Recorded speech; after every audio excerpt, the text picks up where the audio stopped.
All right, we have breaking news also coming in, viewers, which I was just telling you about the BJP reaction. Now the face-off over this particular press conference that has been escalating. We took you through what Rahul Gandhi is saying, and now BJP has hit back. BJP says that Rahul is spreading fake news, and BJP says that women opinion makers were present when it comes to this meet and greet of the Afghanistan FM. Basically, what does Pradeep Bhandari of the BJP say? I'm going to read it verbatim. Pakistan and Rahul Gandhi are rattled, seeing India and Afghanistan come closer strategically. Yet Rahul Gandhi is batting for Pakistan by spreading fake news. Fact check once, says the BJP. Public event, which is when it comes to India with Afghan Foreign Minister, women opinion makers present in this public event, and women opinion makers have been posting about the same. Fact check 2, says the BJP. The Vienna Convention on Diplomatic Relations, that's what's cited by the BJP, Article 22, claiming that it declares embassy land as inviolable, belongs to the embassy. That's very similar to what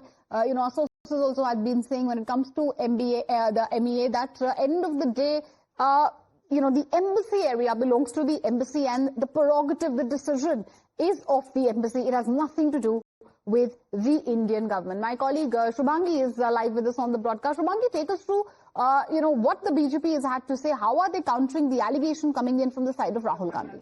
That's right, Meenakshi. Here we can see BJP is fact-checking Rahul on the claims of women journalists not being present in the presser. I will take you through what Pradeep Bhandari has tweeted. He says, and I quote, "Pakistan and Rahul Gandhi are rattled seeing India and Afghanistan come closer strategically.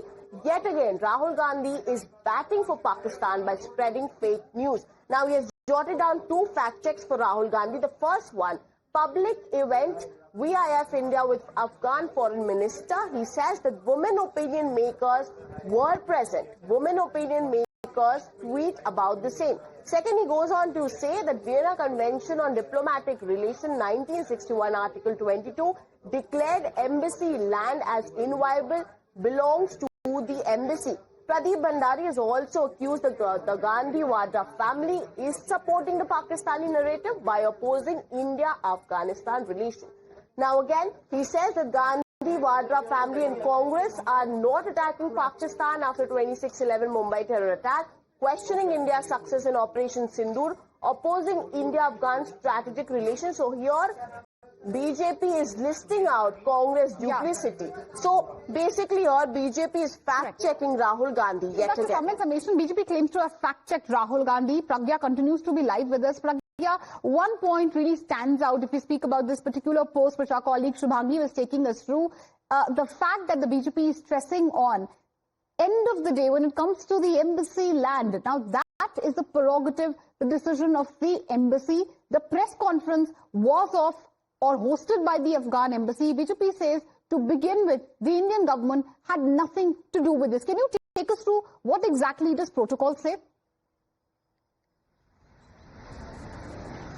Well, the protocol says that whatever the land of embassy is, the laws of that country is applied, and not of the country in which that embassy is. So it is very clear, if it is Afghan embassy, the laws of Afghan government or the Taliban government in this particular case will apply, and not that of India. Even so that even the laws that are outside these lands are also belong to embassy, and the protocols and also the rules and regulations of that particular country applies. So as far as this press conference is concerned, India has no say in it, simply because the press conference was an embassy, and in fact they decided that they are not going to invite women journalists, while many had openly objected to it. That does not mean that India did not want it. India is a country where Prime Minister speaks volumes about women participation in every field of life, and in fact he has been promoting women participation as far as politics is concerned as well, apart from being the house maker and also economically, financially being the home provider also as far as women are concerned. But to say that, to target India-Afghanistan relationship, this is exactly not a relationship. We have to keep our diplomatic ties open with each and everyone where we see that there could be a possibility of even a single conversation or having a particular country as an ally to us. We always look for an option. This is a communication channel that has been opened. That does not mean that we stand by what the Taliban government,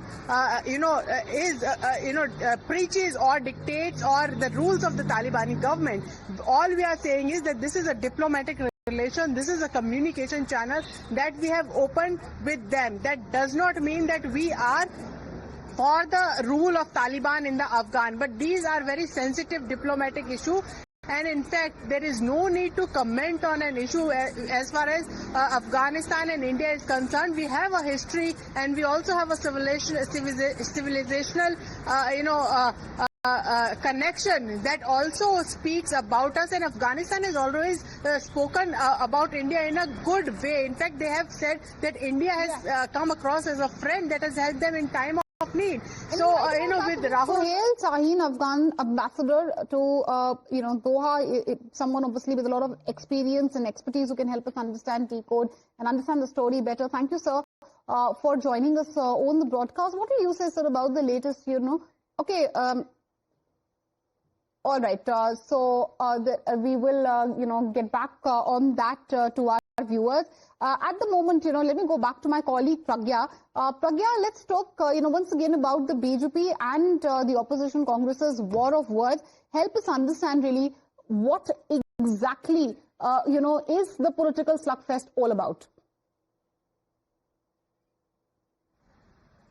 Well, but BJP is right now saying that all the comments that have come from Congress and Rahul Gandhi, it looks like that they're standing with Pakistan, and they have always stood with Pakistan. And the problem here is that Pakistan had been backstabbing India and had been propagating terrorism on Indian soil. And in fact, this is a recent example that in fact Mr. P. Chidambaram, who was the then Home Minister, said during 26/11 the government and also army was ready to attack Pakistan, but the Gandhi family categorically said no to it. So, when Rahul Gandhi... Pragya, apologies, I'm interrupting you because we have, Suhail Shaheen, Afghan envoy to Doha, who's joined us on the broadcast. Thank you, sir, for joining us on the broadcast, first of all.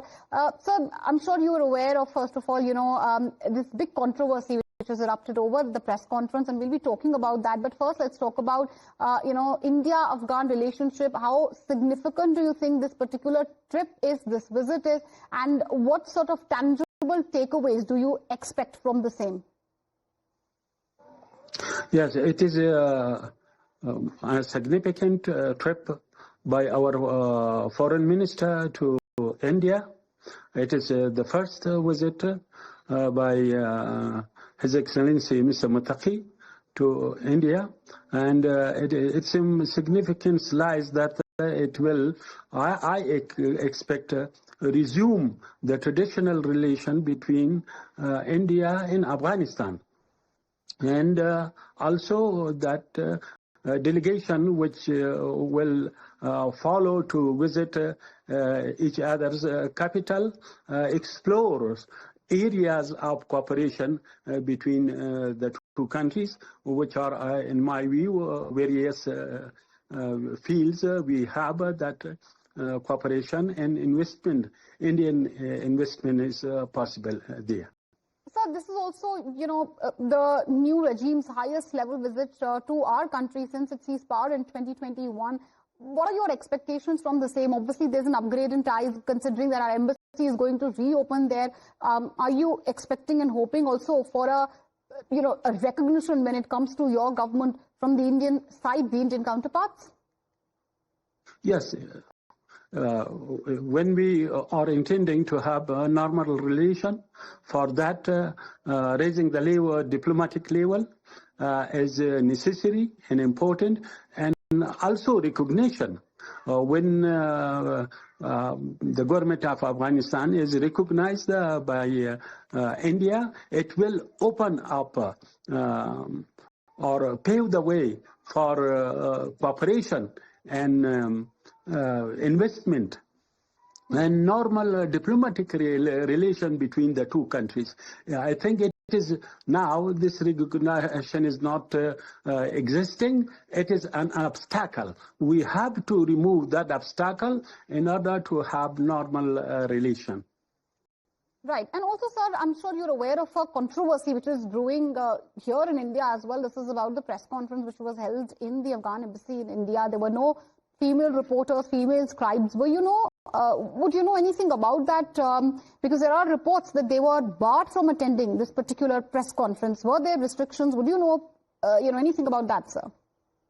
No, first of all, yes, I made it. I have heard about that, and I made it clear with various media outlets. It is not the case as they claim that it was a part of the policy, the restriction. No, that is not true. It may be a technical issue because I myself do interviews every day, and now I'm could you elaborate, sir? Could you elaborate? What do you mean by technical issues, sir, when it comes to female scribes? Maybe a technical issue. I mean, some of them they got entry pass. Some of them they didn't.